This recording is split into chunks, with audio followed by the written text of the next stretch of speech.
प्रभुपद रत भव विरत नित, बंदो भक्त उदार। भक्त व्यास दास जी सन 1510 में हुए थे। तब उनका नाम, घर का नाम हरिराम था। बहुत उच्च कोटि विद्वान थे। बड़े बड़े शास्त्रार्थों में बड़े बड़े पंडितों को पराजित कर दिए थे। पर फिर उन्हें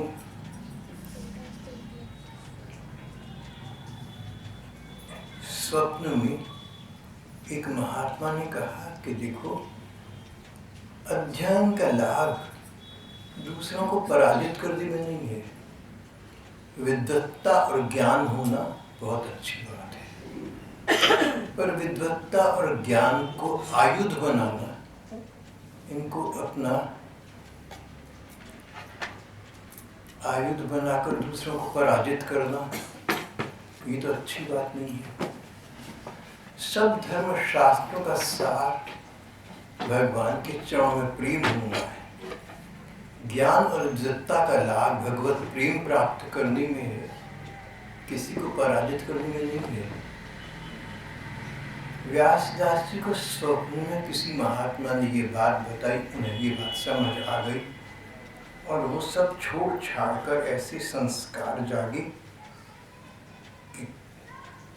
लगभग 24 वर्ष के हुए थे जब वृंदावन पहुंची। उन्होंने तैयारी कर दी और उनका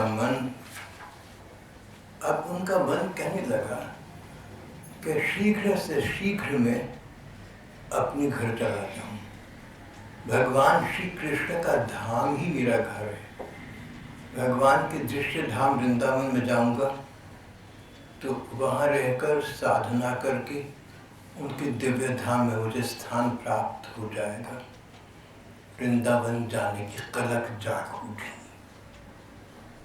हम कब होएंगे ब्रजवासी, ठाकुर नंद किशोर हमारे ठकुराइन राधासी। मन में इस प्रकार का विचार गूंजने लगा। कब समय आएगा, कब होगा वो सुयोग, वो सुदिन जब सब छोड़कर मैं श्री वृंदावन वास करूंगा। बस मेरे साथ, मेरे सिर पर श्री राधा कृष्ण होंगी। मैं उनके चरणों में निवास करूंगा, उनका ध्यान, उनका चिंतन करूंगा। कब हम होंगे ब्रजवासी, ठाकुर नंद किशोर हमारे ठकुराइन राधासी। और अंततः 24 वर्ष की आयु में भी कार्तिक मास में वृंदावन पहुंच गए। वृंदावन में उन दिनों एक बहुत उच्च कोटि के भगवत प्राप्त संत विराज रहे थे, हित हरिवंश दास जी महाराज। इन्होंने हरिवंश दास जी महाराज से शिष्यत्व की दीक्षा ली। जब ये अपने शहर से वृंदावन आई तो अपने शहर में राजा के पुरोहित थे। ओरछा के बुंदेलखंड के राजा के ये गुरु थे, सब छोड़कर आ गए थे। जब राजा को पता लगा कि हमारे गुरु जी, हमारे पुरोहित जी तो वृंदावन बस गए सदा के लिए, कभी वापस न आएंगे, तो राजा ने इनको लाने के लिए एक मंत्री को वृंदावन भेजा। मंत्री ने एड़ी चोटी का दम लगाया, पूरा आग्रह किया, अनुरोध किया, पर व्यासदास जी ने कहा, भाई मेरा मन तो यहाँ लग चुका। राजपाट से, राजगुरुपन से मैंने क्या लेना है। पद प्रतिष्ठा, सम्मान, ज्ञान और विद्वत्ता से दूसरों को पराजित करना, ये सब बातें तो मेरी बहुत पीछे रह गई। मैं इन सब बातों से बहुत आगे निकल गया। मैं तो श्री वृंदावन धाम आ गया, मैं श्री कृष्ण के लीला धाम में आ गया। मेरे वापस आने का प्रश्न ही नहीं है। राजा के मंत्री ने सुना तो वे हित हरिवंश दास जी से मिले और उनसे कहा कि आप अगर आज्ञा दें तो हमारे पुरोहित जी वापस हमारी नगरी में आ सकते हैं, आप उनको कहिए कि वो हमारा राजगुरु का पदभार फिर संभालें। हरिवंश महाराज जी ने कहा कि अच्छा, उसको आने दो मेरे पास, मैं उससे बात करूंगा। जब व्यासदास जी को पता लगा तो बहुत घबराए, कहीं ऐसा न हो कि मेरे गुरु जी हित हरिवंश दास जी महाराज किसी कारणवश मुझ में कोई न्यूनता देखकर सचमुच मुझे ओरछा वापस जाने का आदेश दी दें। तो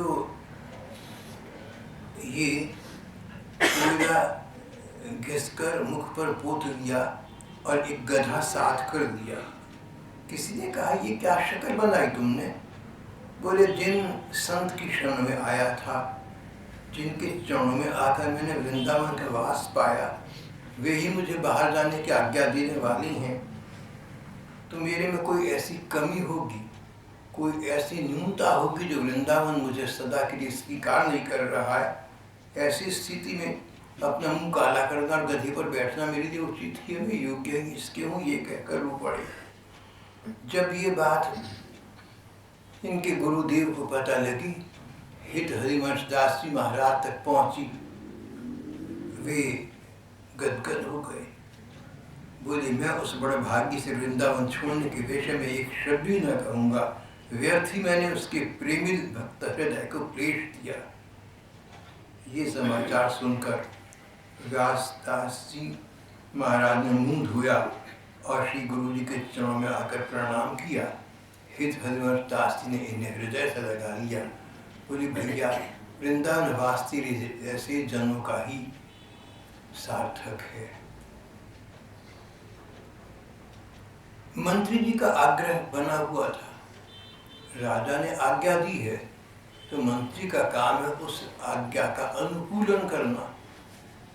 लेकिन उन्होंने देखा कि जब साधु लोग प्रसाद पा चुकते तो व्यासदास जी उन साधुओं का उच्छिष्ट, उनका बचा हुआ खाना खा लेते।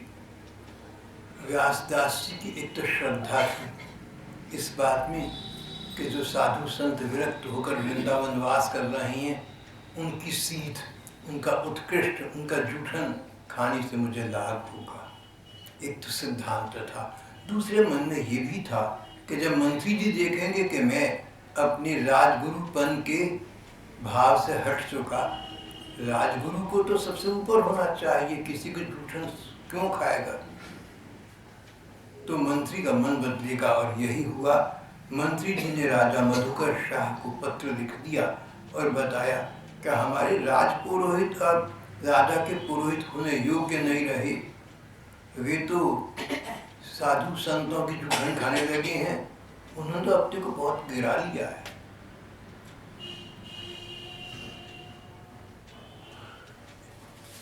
तेरे मन कछु और है, करता के कछु और।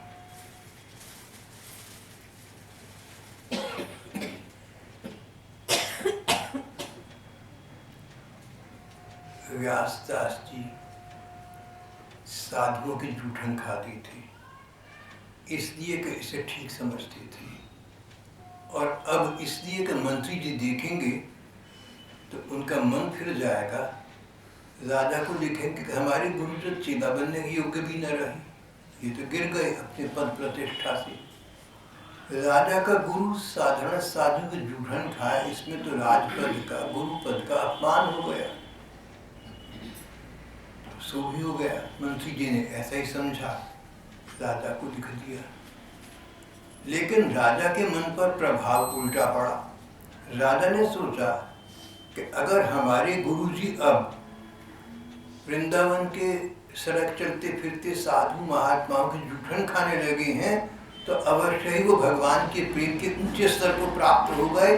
उनके मन में भेदभाव नहीं रहा, वो सभी साधुओं को अब से बड़ा, अपने से बड़ा संत मानने लगे। ये तो बहुत ऊंचे स्तर पर पहुंच गए। राजपुरोहित जी की नम्रता राजा के मन में उनको बहुत ऊंचा स्थान प्रदान कर गई। मेरे गुरुजी व्यासदास जी राजगुरु के पद पर थे। साधारण साधुओं को बाद में मिलता, पहले इन्हें मिलता था। अब उल्टा हो गया, साधारण से साधारण साधु महात्माओं के जूठन उनको खाना खाने के बाद ही कुछ खाते हैं, सबका सम्मान करते हैं, अपने सबसे नीचा मानते हैं। अवश्य ये बहुत मन की ऊंची स्थिति पर पहुंच गए हैं। ये सब के रूप में भगवान को देखने लगे हैं। इनके लिए तो सब साधु भगवान का रूप हो गए। ये इतनी उच्च दशा को प्राप्त हो गए, भक्ति की उच्च स्थिति को प्राप्त हो गए। इस प्रकार के गुरु जी अगर हमारी नगरी में एक बार एक दिन को भी आ जाएं, तो हमारे राज्य का बेड़ा पार हो जाएगा, हमारा सौभाग्य सूर्य उदित हो जाएगा। जैसे भी हो मैं जाकर स्वयं पांव पकड़कर उनसे विनती करके अब उनको यहाँ अवश्य लाऊंगा। इतने उच्च कोटि के भक्त हमारे यहाँ हैं, इससे अधिक सौभाग्य हमारा क्या होगा।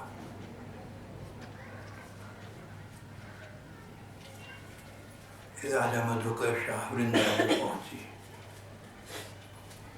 और इनसे अपना आग्रह दोहराया।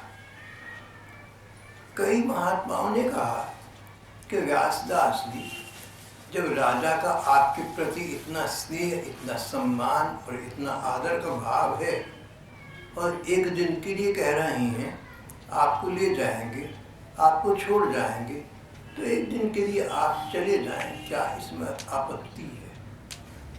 ये सुनकर व्यासदास जी के मन को बड़ा कष्ट हुआ। अगर वृंदावन के साधु मुझे ये सलाह दे रहे हैं कि मैं राजा के पास भले ही एक दिन को वापस ना आऊं, तो मेरे में कोई न्यूनता होगी। ये बड़ी विचारणीय बात है, बड़ी महत्वपूर्ण बात है। तो वृंदावन में जो लोग विरक्त होकर आ गए, साधु हो गए, संत के रूप में उनकी मान्यता हो गई, उन लोगों तक ने इस बात को उचित समझा कि व्यासदास जी एक दो दिन के लिए राजा के पास उसके राज्य में चले जाएं तो कोई आपत्ति नहीं है।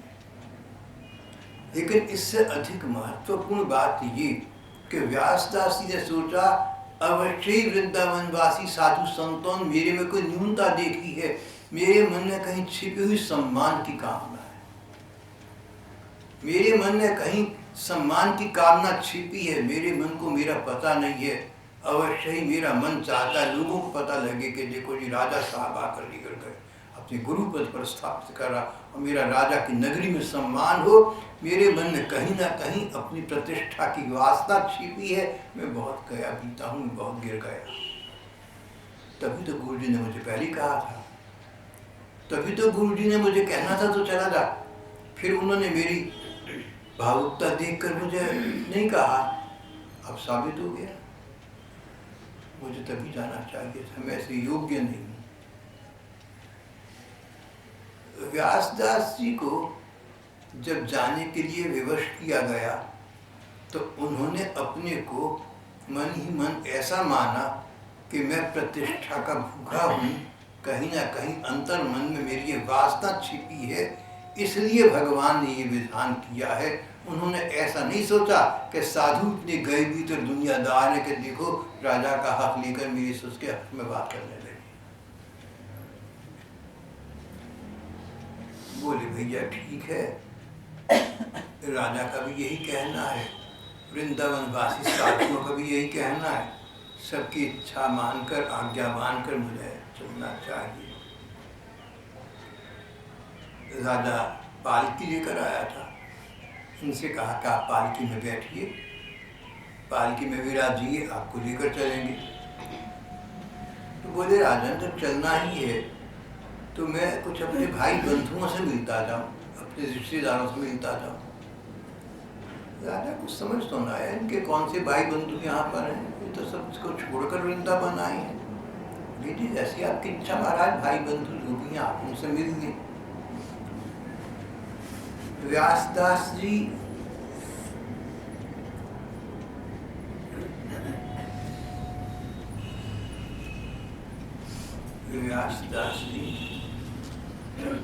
वृंदावन के वृक्षों से मिलकर रोदन करने लगे, कभी किसी वृक्ष से लिपट जाती, कभी किसी डाल को अपने ऊपर रख लेती, कभी किसी फूल के पास चली जाती, कुंज निकुंजों में, बाग बगीचियों में, जहाँ तहाँ वृक्ष लता पताओं से मिलकर रोती। कहते थे भैया मुझसे ऐसा कौन सा अपराध हो गया, मुझे दीनहीन को तुम क्यों छोड़ रहे हो, मुझे जाने की आज्ञा क्यों दे रहे हो, तुम तो वृंदावन के पेड़ पत्ते हो, तुम तो दयालु हो, मुझ पर दया क्यों नहीं करते, तुम्हें छोड़कर मुझे जाना पड़ रहा है, मेरे में ऐसी क्या न्यूनता है, ऐसी क्या अपूर्णता है, ऐसी क्या कमी है, मेरे दुर्भाग्य ने मानो अमृत पान कर दिया, मैं तो बहुत अभागा निकला, वृंदावन आकर वापस जा रहा हूँ, अपने बंधु बांधवों को छोड़कर जा रहा हूँ, दुनियावी रिश्तेदार तो मैंने छोड़ दिए, पर लगता है मेरे मन में कोई अभिमान था जो मैंने दुनियावी रिश्तेदार छोड़े नहीं, तो जो मेरे सच्चे रिश्तेदार हैं, बंधु बांधव, मेरे वृंदावन के वनस्पति, यहाँ के पशु पक्षी, यहाँ के मंदिर, वृंदावन के सब पदार्थ, वस्तुएं और उपकरण, यही तो मेरे बंधु बांधव हैं। जो श्री कृष्ण के अपने हैं वही मेरे अपने हैं, जो पति के संबंधी हैं वही पत्नी के संबंधी हो गए। और फिर बिना श्री कृष्ण की इच्छा के मुझे यहाँ से जाने की व्यवस्था कौन उत्पन्न कर सकता है। मेरी में अयोग्यता देखकर, मेरी अपात्रता देखकर वृंदावन धाम ने मुझे अपने यहाँ से निकालने का निश्चय किया। ऐसा कहकर वो अपनी लता पताओं से, पेड़ पौधों से मिल कर रोने लगी। तो राजा ने उनके मन की ये स्थिति देखी तो उनके चौं में गिर पड़ा, महाराज आपने मेरे दुराग्रह से बहुत कष्ट पाया, दुराग्रह, गलत जिद से। महाराज जी आपने मेरे दुराग्रह से बहुत कष्ट पाया है, अपने स्वार्थवश मैंने आपको बहुत कष्ट पहुंचाया, आपको मैंने ऐसी बातें कहीं, आपको चलने को स्वीकार करना पड़ा, और आप तो बहुत उदार निकले, मेरे स्नेह को आपने तोड़ा नहीं, पर मेरे से अपराध हो गया, अब मैं आपसे कभी हट न करूँगा, अब तो आपसे क्षमा मांगता हूँ, जिसमें आपको प्रसन्नता हो आप वही करें। पर यदि आप अब ओरछा नहीं जाना चाहते तो मैं कहूँगा भी नहीं, पर मेरी एक विनम्र प्रार्थना श्री चरणों में है, कृपा करके आप मुझे भी उस पथ का पथिक बनाइए जिस पर चलकर आपको ऐसी वस्तु प्राप्त हो कि आप श्री वृंदावन धाम को त्याग कर अन्यत्र पाँव नहीं रखना चाहते। राजा ने उन्हें भगवान कृष्ण के प्रति किस प्रकार प्रेम जागृत करना चाहिए ऐसा उपदेश दिया। रूप का ध्यान, लीलाओं का चिंतन, नाम का जप, भगवान से प्रार्थना इत्यादि साधन बताई, और उनको समझाया कि श्री कृष्ण ही हमारे परम हितैषी हैं, परम प्रेमी हैं, परम प्रियतम हैं, परम पति हैं। उन श्री कृष्ण को ही अपना मानना, संसार तो उनकी छाया मात्र है, संसार तो उनकी माया मात्र है, बिंब तो श्री कृष्ण है, शेष सब तो प्रतिबिंब है। भैया तुम बिंब को छोड़कर प्रतिबिंब के पीछे भागोगे तो क्या मिलेगा, तुम श्री कृष्ण के चरणों को पकड़ो। राजा की सुपात्रता देखकर व्यास शास्त्री राजा को उद्बोध प्रदान किया। आश्चर्य की बात है, जब तक राजा के गुरु थे उन्हें इस प्रकार का कोई उपदेश नहीं दिया था, अब राजगुरु नहीं रहे तो राजा को मानो शिष्य को उपदेश देते हैं। इस प्रकार श्री कृष्ण पथ का पथिक बना दिया। न तो प्रेम पथ प्राप्त करने के लिए गुरु शिष्य दीक्षा आदि की अनिवार्यता है, न प्राप्त करने के लिए, न प्रदान करने के लिए, तो मन का नाता है। मन माने किसी को शिष्य, किसी को गुरु माने, और गुरु का मन माने कि ये मेरा शिष्य, तो न गुरु शिष्य तो बन गए।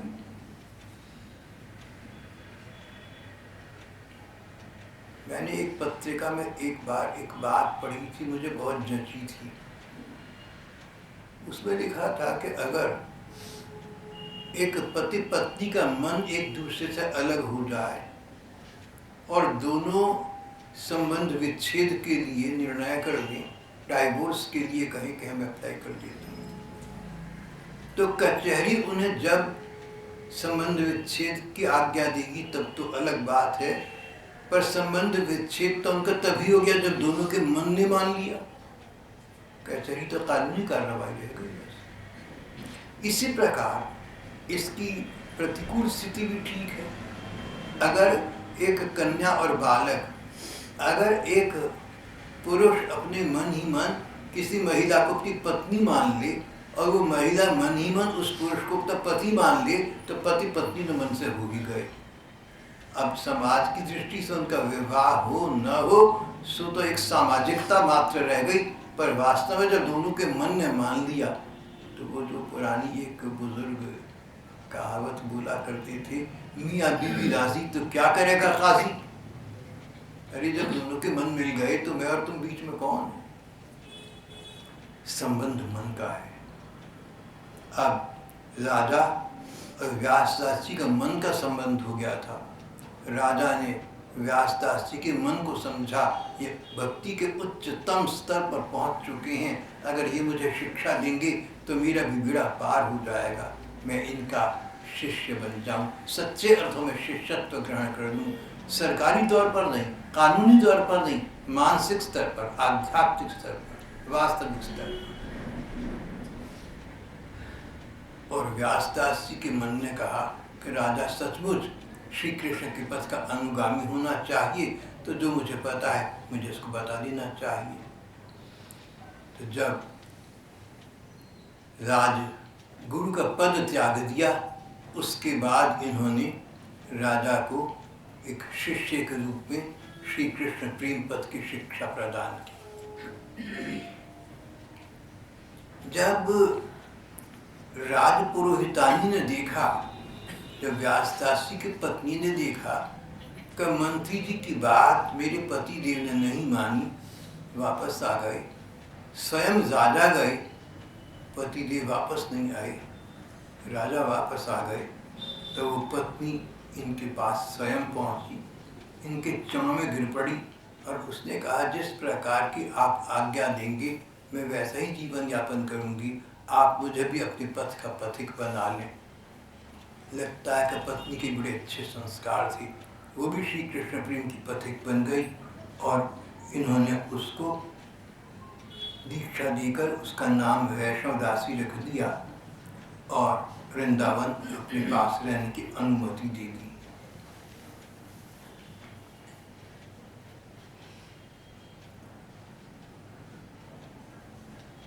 अब व्यासदास जी उच्च कोटि के संत हो गए थे। यूँ तो संतों में कोटियाँ नहीं होती, ना कोई उच्च कोटि का ना कोई निम्न कोटि का। संत संत है। ये कहना कि ये उच्च कोटि के संत हैं, ये निम्न कोटि के संत हैं, ये हमारी दृष्टि की संकीर्णता है। वास्तव में संत तो संत होते हैं। जैसे आप ये कहें कि ये तो बहुत ही सूर्य है, अरे बहुत ही सूर्य है तो सूर्य है, कमल आदि क्या है? जल है तो जल है, ये तो बहुत ही जल है, ये तो बहुत कम जल है। आप क्वांटिटी की बात कर सकते हैं, मियाद की बात कर सकते हैं, लेकिन जो वस्तु तत्व है सो तो बना रहेगा।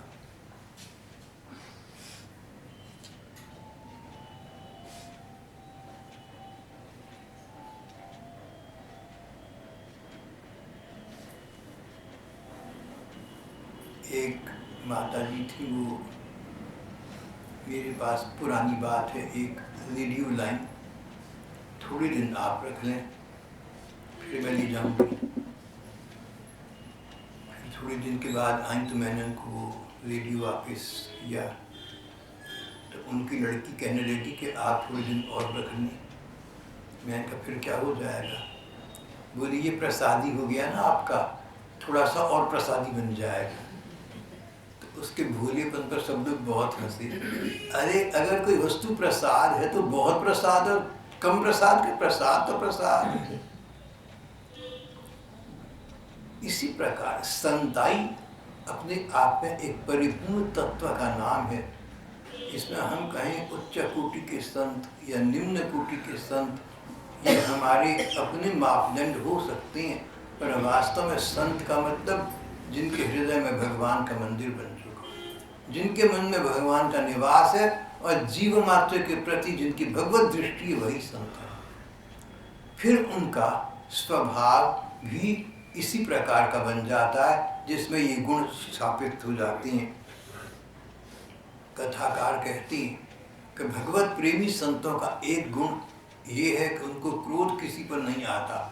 कोई उनके प्रति अपराध करे, कोई उनका अपमान करे, कोई उनका अपकार करे तो उन्हें क्रोध नहीं आता, प्रत्युत उसको क्षमा दे देती हैं।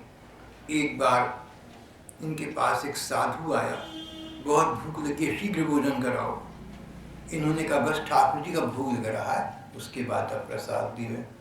ये सुनकर वो साधु बहुत बिगड़ा और इनको दुर्वचन बोलने लगा। कहता है ठाकुर जी के भोग के बहाने मुझे भूखा रखता है। अरे तू साधु का सम्मान करना क्या जाने, तू अपने आप को खुद साधु समझने लगा, तेरे अंदर सच्चाई नहीं है। आसपास कुछ श्रद्धालु लोग खड़े थे, उनको बुरा लगा।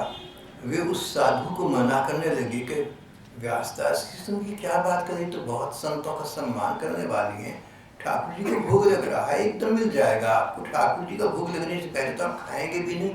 लेकिन वो जोश खरोश में थे, वो ऊट पटांग बहुत इनको कहती रही। और व्यासदास जी ने अपने जनों से कहा जो ये कह रहे हैं इनको कहने दो, इनको रोको मत। जो कह रहे हैं इनका हर शब्द हमारे लिए आदर के योग्य है, इनको रोको मत। भोग लग चुका था, प्रसाद का थाल लाकर अपने हाथों से व्यासदास जी ने इनके सामने रखा। बोले भगवान एक मेरी छोटी सी प्रार्थना है, पहले आप ये प्रसाद ग्रहण कर लें, जो कुछ आपने कहना है मुझे बुरे से बुरा सब बाद में कह लें। वो तो आपको कहने का अवसर खाना खाने के बाद मिल जाएगा, प्रसाद आप पहले ग्रहण कर लें। जब वो साधु प्रसाद पानी बैठा तो ये उनको हवा करने लगे। लेकिन प्रसाद पाकर उस साधु को बड़ा बुरा लगा कि देखो लोग कहेंगे कि असली संत तो ये है जो रोटी खिला रहा है, खाना खिला रहा है, ये साधु कैसा साधु है। उसको इतना क्रोध आया कि अपने क्रोध को सहन न कर सका और प्रसाद की जूठी थाली उस साधु ने इनके सिर पर दे के मारी। बोले खा लिया, बड़ा साधु बना हुआ है, ले साधु की जूठन खा ली। ये सारा जूठन बटोर कर लगे पाने, आपकी इतनी कृपा कि आपने अपना प्रसाद दिया, आपने तो दुगना प्रसाद बना दिया, ठाकुर जी का भोग और फिर आपका भोग। आज मेरा वृंदावन धाम धन्य हो गया। लेकिन वो साधु अब सब समझ गया था, उसका क्रोध का ज्वर उतर गया, वो इनके चरणों पर गिर पड़ा, बोला आपकी धैर्य को और आपकी साधु सेवा को मैं नमन करता हूँ, नमस्कार करता हूँ। आप सच्चे संत हैं, आप सच्चे भगवत प्रेमी हैं। मेरे मन में आपके प्रति शंका थी, जब मैं आया था वो निवृत्त हो गई। आपका व्यवहार और आपका स्वभाव देखकर मुझे पता चल गया कि आप भगवान की श्री कृष्ण के सच्चे प्रेमी हैं। व्यासदास जी महाराज मंदिर में ठाकुर जी थी, कई बार उनके सामने मान कर बैठी थी। एक बार एक वंशी उनकी अंगुली में धारण कराने लगी तो ठाकुर जी की श्री मूर्ति की अंगुली मोटी थी, वंशी उस पर फंस न रही थी। वंशी मंदिर में रखकर ये बाहर आ गए। जब अंदर गए देखा श्याम सुंदर ने वह वंशी स्वयं धारण की हुई थी। एक बार ये ठाकुर जी को पाग बांध रहे थे, पर इनके मन के अनुकूल पाग बन नहीं रही थी। बोली मेरी बाधी पसंद नहीं आती तो क्या बांध लूं। ये कहकर मंदिर से बाहर आ गए। अंदर गए तो ठाकुर ने स्वयं पगड़ी बांध ली थी। इस प्रकार इनके साथ ठाकुर जी की अनेक लीलाएं हो जाया करती थी। व्यासदास जी आसपास जो लोग आते थे श्रद्धालु और दर्शकगण, उनसे कहते थे कि अगर तुमने सुख पाना है तो एकमात्र श्री कृष्ण के और उनके भक्तों के सामीप्य में है। जो सुख होत भक्त घर आए, सो सुख होत नहीं बहु संपत्ति। जो सुख, जो सच्चा आनंद किसी भक्त के घर पर आने से हमें प्राप्त होता है, वो सुख रुपए पैसे से और इन बातों से प्राप्त नहीं होता। ऐसा उन्होंने एक लंबा प्रवचन अपने आसपास वालों को दिया। भैया, भगवत जनों को तुम भगवान से बड़ा समझो, उनसे तुम्हें सच्चे शांति की प्राप्ति होगी और अंततः श्री कृष्ण की प्राप्ति हो जाएगी। साचे मंदिर हरि के संत। सचमुच मंदिर वो नहीं है जो ईंट पत्थर के रईस या राजा लोग बनाती हैं। मंदिर हैं हरि के संत, जो भगवान के प्रेमी हैं, उनके मन में भगवान का निवास है, वो भगवान के सच्चे मंदिर हैं। साचे मंदिर हरि के संत, जिन्हीं में मोहन सदा विराजत, तिनहि न छूड़त अंत। जिन्हीं में मोहन सदा विराजे। भक्तों के मन ऐसे मंदिर है जिनमें भगवान सदा सदा निवास करते, एक पग को भी वहाँ से बाहर नहीं जाते। इस प्रकार के जिनका हृदय भगवान का निवास स्थान, उनका मंदिर बन गया है, वे संत ही मंदिर हैं। अन्य मंदिरों की अपेक्षा वे अधिक आदर सम्मान के योग्य हैं। हमें उनका सम्मान करना है। जहाँ न संत तहाँ न भागवत, भक्त सुशील अनंत। जहाँ न व्यास तहाँ न रास रस, वृंदावन कौ संत। संत जन हूँ भगवान के प्रेमी और सुभी वृंदावन के वासी निवासी। उनके संपर्क में आकर उनका संयोग प्राप्त करके साधारण व्यक्ति धन्य हो जाता है, उसका जीवन सफल कृतार्थ हो जाता है। अंततः उसे श्री कृष्ण के कृपा प्रसाद की प्राप्ति हो जाती है। इसलिए श्री कृष्ण कृपा प्राप्त करने के लिए श्री कृष्ण के विरक्त भक्तों का वृंदावन निवास में सेवन करके इस तत्व वस्तु को प्राप्त करना अपने हित में है। व्यासदास जी ऐसा करते थे और जो लोग आसपास आते थे उनको भी उपदेश देते थे। उनका अपना जीवन श्री कृष्णमय था, श्री राधा कृष्णमय था और श्री राधा कृष्ण में निज जनों में ही उनका संग था। इसके अतिरिक्त उन्हें लोक व्यवहार का पता ही नहीं था।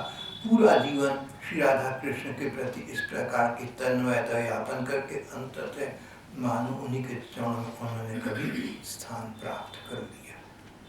बस यहाँ हमारा प्रसंग समाप्त हो जाता है।